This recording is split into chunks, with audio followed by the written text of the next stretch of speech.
चरित्र की सफर में एक और चरित्र हम इसका चिंतन मनन करने जा रहे हैं। मानव जीवन ये अजीब जीवन है। यहाँ हर एक को कुछ न कुछ दुख है। किसी को धन का दुख, किसी को संतान का दुख, किसी को यश नहीं मिलता। किसी लगता है भगवान को इच्छा होगी कि मानव विकसित दृष्टि बना के दुख में भी सुख का अनुभव करे। अग्निदत्त ब्राह्मण को दुख था, अपने लड़के संस्कारी नहीं थे। सर्वसामान्य माँ बाप लड़का कमाता नहीं, उसका दुख होता है, पर ये अग्निदत्त को मेरे लड़के संस्कारी नहीं बने। संस्कार बिना का जीवन पशु जीवन। लड़कों को भगवान के लिए प्रेम नहीं, संस्कृति का विचार नहीं, प्रभु का दिया हुआ मानव जीवन व्यर्थ जा रहा था। एक दिन अग्निदत्त व्यवहार के लिए बाहर गांव गया। उस समय एक तपस्वी मुनि अतिथि बन के घर आया। अग्निदत्त के चारों पुत्र उन्मत्त थे। एक लड़का लंबे पैर करके गादी पर बैठा था। तपस्वी को देख के दो शब्द स्वागत के नहीं बोला, उपेक्षा की। तपस्वी ने दूसरे लड़के को पूछा, अग्निदत्त कहाँ? लड़के ने कहा, मुझे मालूम नहीं, मैं उनका ध्यान रख के नहीं बैठा। ऐसा उद्दताई भरा जवाब दिया। तपस्वी ने तीसरे लड़के को पूछा, अग्निदत्त कहाँ है? लड़के ने कहा, देखते नहीं मैं खेल रहा हूँ, मुझे परेशान मत करो। तपस्वी को लगा कि यहाँ पिशाच हो रहे थे, संपत्ति से उन्मत्त घमंडी लड़के हैं। उसने चलते पकड़े। अग्निदत्त सामने रास्ते में मिल गए। अग्निदत्त ने नमस्कार करके कहा, भोजन करके जाइए। तपस्वी ने कहा, मुझे गृहस्थाश्रम दिखता नहीं, यहाँ संस्कृति नहीं है, संस्कारहीन घर में मैं भोजन नहीं करता। अग्निदत्त का आविष्कार करके चले गए। अग्निदत्त संस्कारहीन पुत्रों के लिए दुखी तो था ही, उसमें तपस्वी हमारे घर को गृहस्थाश्रम नहीं, संस्कार नहीं है कह के भोजन किए बिना चले गए। अग्निदत्त को बहुत गुस्सा आया। चारों लड़कों को बुला के कहा, आज ही तुम मेरा घर छोड़ के चले जाओ, ये धन दौलत नहीं मिलेगी। चारों लड़कों में 3 लड़कों को तो कुछ नहीं हुआ, पर चौथा लड़का था सोमदत्त, थोड़ा संस्कारी था, संग दोष के हिसाब से बिगड़ा हुआ था। सोमदत्त को लगा कि पिताजी ने सही किया, रात दिन मेहनत करके धन कमाया, पर हमने उसका कहा माना नहीं। अनुकूल चाल चलन नहीं रख के दिल दुभाया है। मैं पिताजी का गुनहगार हूँ, मैं प्रायश्चित करूंगा, प्रभु के पास क्षमा मांगनी चाहिए। वो हिमालय की ओर निकल पड़ा। निर्जन और एकांत प्रदेश में जाकर भगवान शिव जी की पूजा शुरू की। आसपास थोड़ी जगह में सुंदर बाग बनाया, यह सोच के कि फूल भगवान को धर के उसे प्रसन्न करें। वृक्ष लता पर प्रेम रख के उछेरने लगा। धीरे धीरे दृष्टि बदलने लगी। सुबह बड़े प्रेम से वृक्ष के पास जाके हाथ घुमा के नमन करता, भगवान का सतत चिंतन मनन और उपासना करने लगा। निसर्ग के पास मानवीय जीवन का दृष्टिकोण बदलने की शक्ति है। हमारी संस्कृति वृक्ष को देव समझते और पूजन करते। वृक्ष अपनी शक्ति से पृथ्वी के पेट में से जीवन रस खींचता है और ठंड और धूप में सहन करके मीठे फल देता है। आभार की भी अपेक्षा नहीं रखता, उन्हें हर्ष और शोक नहीं हुए। इनसे हमें स्थित प्रज्ञ की प्रेरणा मिलती है। निसर्ग जीवन को महकता रखता है और मानव को बुद्धि बदलाता है। भाव जीवन बढ़ाता है। भाव जीवन पुष्ट करने के हेतु ही हमारे तपोवन जंगल में ही रहते थे। निसर्ग के सतत सानिध्य में रहने के पत्थर जैसा सोमदत्त भावपूर्ण हृदय से भाव जीवन पुष्ट हुआ। रोज सुबह भगवान शिव जी पूजा करे, बाग की निगरानी करे और फूल चूट के शिव जी को चढ़ा के पूजा अर्चना करे। मध्याह्न बाद आसपास के असंस्कृत लोगों को इकट्ठा करके पढ़ाता। प्रभु का जीवन संदेश का उपदेश करे, ऐसी भक्तिमय निष्ठा से जीते। जीवन के कई साल बीत गए। सोमदत्त की अंत भक्ति और बहिर्भक्ति से जीवन पुष्ट हुआ।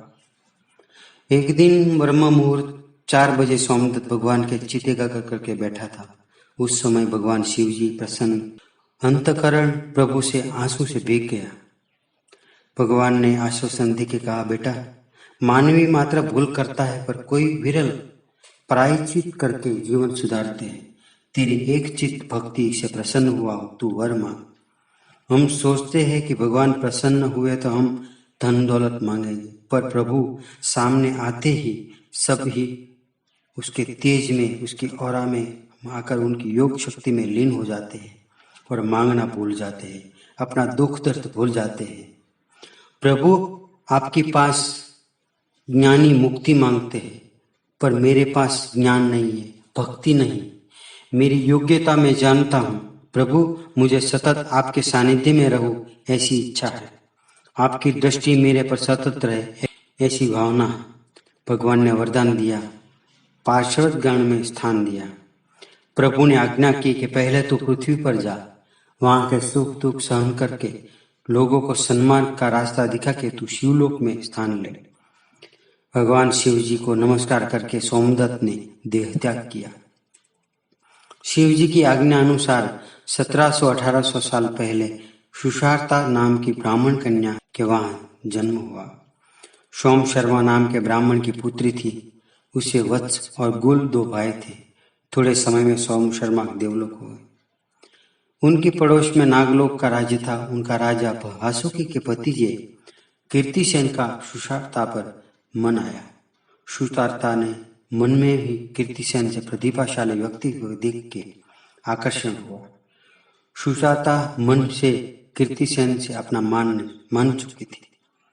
घर आके वत्स और गुल को बात की, पर भाइयों ने कीर्तिसेन से विवाह करने का विरोध किया। कीर्तिसेन ने अपने चाचा को बताया कि चाचा ने कहा, ब्राह्मण कन्या हमारे परंपरा में नहीं आ सकती। दोनों के हृदय मन एक हो गए थे। दोनों के सगे संबंधी के विवाह का विरोध किया तो उन दोनों गांधर्व विवाह से एक हो गए। ये दोनों ने विवाह कर लिया, ये किसी को खबर नहीं थी। जब सुशार्ता गर्भवती हुई तब समाज ने त्याग किया। तो उस रात्रि 2 भाई को दैवी संकेत मिला कि सुशार्ता एक महान पुरुष को जन्म देने वाले हैं जो देवी रत्न होगा। भाइयों ने सुशार्ता को अपना आश्रय दिया। सुशार्ता ने एक तेजस्वी सुंदर बालक का जन्म दिया। उनका नाम गुणाढ्य। गत जन्म का सोमदत्त, बहुनाम जन्मानंते ज्ञानवान प्रबुद्धते, श्रीमद् भगवद गीता का श्लोक। भगवान शिव जी की आज्ञा लेके आने वाले गुणाढ्य बचपन से ही बुद्धिशाली था। बाल वही तपोवन में अभ्यास के लिए चला गया। अभ्यास करते करते विचार किया कि केवल अभ्यास से प्रभु कार्य नहीं होगा, दूसरों को भी पढ़ाना चाहिए। उसने गुणदेव और रतिदेव नाम के 2 शिष्य तैयार किए।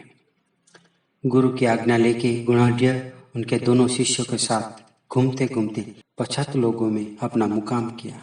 वो ऐसी बस्ती थी, वहाँ संस्कृति के विचार पहुंचे नहीं, वहाँ सदाचार न था, लोग पशु जीवन जीते थे। ये वसाहत में प्रेम से लोगों का विश्वास पा लिया। सभ्य संस्कारों से, सद्विचारों से सांस्कृतिक जीवन की दिशा बताई। सातवाहन राजा लश्कर लेके शिकार पे निकले। वन्य पशु का सिर्फ बहाना था। भोग लंपट सैनिकों वनलता का शिकार करने के लिए जंगल में आते थे। चांदी के सिक्के देकर सुख भोगते थे। शिकार से वापस जाते वक्त राजा ने एक जंगली लड़के को चांदी के सिक्के दिए, पर लड़के ने चांदी के सिक्के लेने का ना बोले और कहा कि गांव के लोग कुछ काम किए बिना पैसे लेते नहीं। राजा ने कहा, मैं यहाँ पहले आता था तब तुम चांदी लेने के लिए तरसते थे, ये अचानक बदलाव क्यों? लड़के ने कहा, यहाँ 3 महापुरुष आए हैं, उन्होंने हमें ज्ञान शिक्षा से पढ़ाया है। सैनिकों को भी यह अनुभव हुआ। जंगल में सुंदर स्त्रियों को ललचाने की कोशिश की, पर स्त्रियों ने कहा, शरीर में भगवान बसते हैं, वो बिकते नहीं। मैं भी भगवान का लाडला हूँ, ऐसा अहम जागृत करके गुणाढ्य ने गीता की मुरली सबके दिल दिमाग में कान में बजाई थी। राजा के साथ आए प्रधानों को लगा पाखंडी लोग जंगली प्रजा को राजा विरुद्ध भड़काते होंगे। विद्वान पंडितों हो तो राजा के राज दरबार में न आते, अपने गांव में कोई मानते नहीं होंगे, इसलिए जंगल में रहते हैं। राजा ने जंगल में पड़ाव डाला। सोचा कि ये लोग दिन भर क्या करते हैं देखते हैं। दूसरे दिन प्रातः सुबह यज्ञ चलता था। जंगली लोग सब साथ में स्वाहा करते यज्ञ में आहुति देते थे। मध्याह्न समय सब साथ में भगवान को याद करके भोजन किया। दोपहर के बाद शाम के पहले गुणाढ्य ने सबके साथ भजन कीर्तन किए। बाद में सबको जीवन का बोध पाठ दिया। शाम को सब चले गए। ये देख के राजा सातवाहन ने गुणाढ्य और उनके शिष्यों को राज दरबार में ले आए। राजा ने मन में सोचा कि राज दरबार में गुणाढ्य की विद्वता का परीक्षा लेंगे। राज दरबार में लाए गए सातवाहन राजा ने राज पंडितों को चर्चा का आदेश दिया। सभी पंडित राज गुणाढ्य को प्रश्नों की झड़ी बरसाई। गुणाढ्य की प्रतिभा विद्वता के आगे सब झुक गए। राजा को लगा गुणाढ्य अनमोल रत्न है। कर्तव्य निष्ठा से जंगली लोग के साथ रहते थे।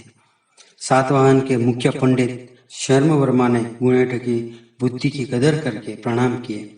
आप अतिशय अद्वितीय हो, महान हो। राजा के अतिशय आग्रह के वश होके और भगवत इच्छा की मान के गुणाढ्य राज दरबार में रहे। सातवाहन राजा की रानी विदुषी थी। राजा शास्त्र ज्ञान में साधारण था, इसलिए कभी रानी के साथ शास्त्र के श्लोक समझने में, व्याकरण समझने में गैर समझ होती थी। राजा और शर्म वर्मा बातें कर रहे थे, वहां गुणाढ्य आ पहुंचे। राजा ने आवकार देके कहा, पंडित राज, मैं परेशान हूँ। मेरी रानी विदुषी है और मुझे व्याकरण जरा सा भी समझता नहीं। मुझे व्याकरण शास्त्र पढ़ना है। गुणाढ्य ने कहा, पढ़ाने की मैं पूरी कोशिश करूंगा। उसके लिए आपको 12 साल मेहनत करनी पड़ेगी। राजा ने शर्मवर्मा के सामने देखा तो शर्मवर्मा ने कहा, ज्यादा नहीं पर 6 साल तो आपको अभ्यास करना पड़ेगा। गुणाढ्य ने कहा, शर्मवर्मा, 6 साल में आप पूरा व्याकरण पढ़ा सकोगे? शर्मवर्मा ने कहा, हाँ चौक्कस। गुणाढ्य ने आवेश में आके शर्त लगाई, जो 6 साल में शर्मवर्मा राजा को पूरा व्याकरण पढ़ा दे तो मैं जो भाषा बोल सकता हूँ वो बोलने का बंद करूंगा। पाली, संस्कृत और अर्धमागधी। गुणाढ्य ने कहा, शर्मवर्मा, आप 6 साल में व्याकरण कैसे पढ़ा सकेंगे? विद्या जैसे बुद्धि से मिलती है वैसे अनुग्रह से भी मिल सकती है, शर्मवर्मा ने कहा। 6 साल बाद राजा ने अनुग्रह से व्याकरण शास्त्र सीखा। गुणाढ्य ने परीक्षा ली। राजा ने सभी प्रश्नों के उत्तर संतोषकारक दिए। शर्त के अनुसार गुणाढ्य राजा को नमस्कार करके राज छोड़ दिया। वाणी हमेशा के लिए बंद हुई। गुणाढ्य तपस्या करने के लिए दूर दूर निकल गए। भाषा, वाणी और लोग बंद हुए। गत जन्म की उपासना फिर शुरू हुई। घूमते घूमते विद्या पर्वत के जंगल में पहुंचे। एकांकी जीवन जीता था। एक दिन रात्र को 3:30 बजे प्रभु में चित एकाग्र करते बैठा था। उस रात को 4-5 लोगों को बातें करते सुना, पर भाषा कुछ अलग थी। गुणाढ्य मौन व्रत पालन करके देखा। लोगों ने तपस्वी समझ के उसको मान की दृष्टि से देखने लगे। ये भाषा पैशाची थी। ये लोग सब असंस्कृत थे। इनके घर में भगवान को नैवेद्य धरे नहीं जाते थे। ये पैशाची भाषा कभी कभी सुनी नहीं थी। धीरे धीरे लोगों के साथ रहने पैशाची भाषा सीखे, लोकगीत सुने। पैशाची लोगों के भगवान को बात करके कला और अन्य कई भौतिक गुण थे, उस सब का गुणाढ्य ने अभ्यास किया। अंततः भक्ति भाव से खरे हृदय से अति सुंदर विचारों पैशाची भाषा में 7 लाख श्लोक क्या वांग्मय की रचना की। उस समय अपने दोनों शिष्यों गुणदेव और रतिदेव आके मिले। हमें रचना किए गए श्लोक मुखपाठ करने में दम निकल जाता है, तो गुणाढ्य ने पैशाची भाषा में 7 लाख श्लोक की रचना की। इनसे गुणाढ्य का भगीरथ कार्य का अंदाज आता है। पैशाची भाषा का इतना बड़ा वांग्मय तैयार हुआ तो या तो विद्वान को अर्पण करना चाहिए या राजा के राज दरबार में ले जाना चाहिए कि लोगों को ऐसे भक्ति भाव भरे सुंदर सदविचारों को पहुंचे। रतिदेव ने कहा, ये वांग्मय हमें राजा के पास जाना चाहिए। गुणाढ्य ने कहा, मैं राज दरबार में नहीं जाऊंगा। तुझे जाना है तो तुम दोनों जाओ। रतिदेव और गुणदेव दोनों शिष्यों भोजपत्र में लिखे हुए वांग्मय को साहित्य को लेके सातवाहन राजा के दरबार में आए। सातवाहन राजा का मन गुणाढ्य के लिए पूर्वग्रह युक्त था। पूर्वग्रह युक्त भरे शब्दों से दोनों शिष्यों को आवकार के कहा, क्या है, क्यों आए हो? अंतःकरण की कटुता शब्दों में व्यक्त की। शिष्यों ने कहा, हमारे गुरुजी गुणाढ्य ने पास से आते हैं, साहित्य का उत्कृष्ट अनमोल रत्न भंडार लाए हैं। राजा के खजाने में अर्पण करने आए हैं। राजा ने शर्मवर्मा का कहा, देखो क्या है। शर्मवर्मा ने कहा, ये लिखावट कुछ समझ में नहीं आती। राजा ने कहा, तो फेंक दो इसे, जरूरत नहीं। दूसरे पंडित ने पूछा, ये कौन सी भाषा है? रतिदेव ने कहा, पैशाची। पैशाची भाषा शब्द सुनते ही पंडितों 2 कदम पीछे हट गए। असंस्कृत जंगली पिशाचों की भाषा, वो साहित्य शिष्ट विद्वान सभी पंडितों कैसे पढ़ सकते हैं? शिष्यों को बहुत दुख हुआ। इतना बड़ा महान अनमोल साहित्य की राजा को कदर नहीं, पंडितों को भी कदर नहीं। दोनों वापस लेके आ गए। गुण्याढ्य ने सोचा, इसमें प्रभु की इच्छा, मेरा अहम निकालने के लिए प्रभु ने लोगों के पास वांग्मय का अस्वीकार करवाया होगा। राजा और पंडितों को भी वांग्मय की जरूरत नहीं होगी। भगवान ने मेरी अंतःशुद्धि के लिए लिखाया होगा, तो अब मुझे ये वांग्मय प्रभु को ही अर्पण करना चाहिए। भगवान को 2 मुंह, बोलने का ब्राह्मण और भोजन का अग्नि। अग्नि में से ही वांग्मय प्रभु को समर्पण करने का गुणाढ्य ने निर्णय किया। एक दिन वातावरण शांत था। उस समय एक अति मधुर आवाज जंगलों की पहाड़ियों में गूंज उठा। वो आवाज में अनुपम माधुर्य था। हृदय के अंतर से, नाभि से निकला हुआ आवाज निकलता था। पूरे वातावरण को अलौकिक मलार स्वर से भरपूर कर दिया। चण और शिकार करने बाहर आते पशु पक्षी भाव भरे कंठ की और मंत्रमुग्ध बन के आकर्षित हुए। घड़ी भर में पशु पक्षी की एक विराट सभा बन गई। अग्नि के हवन कुंड के पास बैठा मानव भूजपत्र हाथ में लेके उसमें एक श्लोक का पाठ करता था।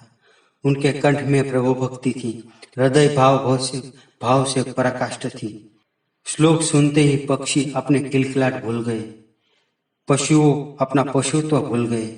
पूरा वातावरण की स्तब्धता छा गई। शब्द मालूम नहीं था, भाषा खबर नहीं थी, पर आवाज में अजब सा जादू था, मिठास थी। सबको मंत्रमुग्ध कर दिया। कोई जरा सा भी हलन चलन नहीं। सभी पूरे स्थिर हो गए। लगता है कि हवा भी सुनने के लिए स्थिर हो गई। ये अद्भुत मानव भुजपत्र लेके श्लोक गाके पूरा करके अग्नि में आदर से भग्न हृदय से भुजपत्र रखता था। जैसे ज्ञानी बाप अति लाड़ प्यार से उछेर किया हुआ युवान पुत्र को जिस भाव से चिता पर रखते हैं, उस भाव से मानव भुजपत्र को अग्नि में रखता था। भाव में अंतकरण की व्यथा थी। वो स्वर गुणाढ्य का था। रोज भुजपत्र का पाठ कर अग्नि में स्वाहा करते थे। एक दिन सातवाहन राजा को लगा कि आजकल भोजन में जो मांस आता है वो रुचिकर नहीं है, उसे स्वाद नहीं है। कारण का पता लगाया तो संदेश मिला कि अलौकिक अद्भुत स्वर के सुनने के लिए पशु पक्षी खाना पीना बंद करके सब उन साधु के पास बैठ जाते हैं। जानवर सब कमजोर दुबले हो गए। आसपास के गांव के लोग भी स्वर सुनने के लिए आते हैं। पता नहीं उनके स्वर में अजब सा जादू है, माधुर्य है। कई महीनों से ये पुरुषार्थ चलता है। राजा ने कहा, शर्मवर्मा को तपास करो कि ये स्वर्गीय कंठ से कौन गा रहा है। ऐसा क्या स्वर में कि पशु पक्षी की भूख तरस उड़ा दी। शर्मवर्मा वहां आया, वो भी मंत्रमुग्ध हो गए। गुणाढ्य की वाणी में अवर्णनीय माधुर्य था। वाणी प्रासादिक थी, शब्द में भाव वही प्रसाद था। अंतर की गहराई में से घूट घूट के शब्द बाहर निकलते थे। वो भी 3 दिन तक गुण्याढ्य के अंतर से गान का स्वर सुनते रहे। शर्मवर्मा का पछतावा हुआ। अपनी जात पर तिरस्कार छूटा। अरे, मैंने ये क्या किया। ऐसे महान निष्काम कर्मयोगी प्रभु भक्त को नहीं पहचाना। हृदय के भाव से लिखे वाङ्मय की उपेक्षा की करके मान्य नहीं किया। इसलिए ये महान कर्मयोगी अपनी कृति का हवन करता है। शर्मवर्मा ने दौड़ के गुण्याढ्य के पैर में गिर गए और माफी मांगी और हवन रोकने की विनती की। लेकिन प्रभु निर्मित शुरू हुआ हवन अब बीच में नहीं रुक सकता। शर्मवर्मा ने दौड़ते हुए जाके सातवाहन राजा को कहा, महाराज, कुछ भी करके गुण्याढ्य को समझाओ और उसको रोको। ये वही श्लोक है जिन्होंने हमने माने नहीं किए। महाराज, वो श्लोक नहीं थे, वो तो भगवत भक्त का हृदय था। वो गुणाढ्य महीनों से श्लोक का गान करते अपनी कृति का अपने हाथों से हवन करता है। राजा जंगल में आया। मधुर प्रासादिक वाणी कान पर पड़ते ही स्तब्ध हो गया। गुणाढ्य के गान में अजब सा जादू था, वो पूरे वातावरण को मंत्रमुग्ध करता था। राजा ने गुणाढ्य के पैर पकड़े और हवन रोकने की प्रार्थना की। हमसे ये सहन नहीं होता है, ये पुरुषार्थ बंद करो।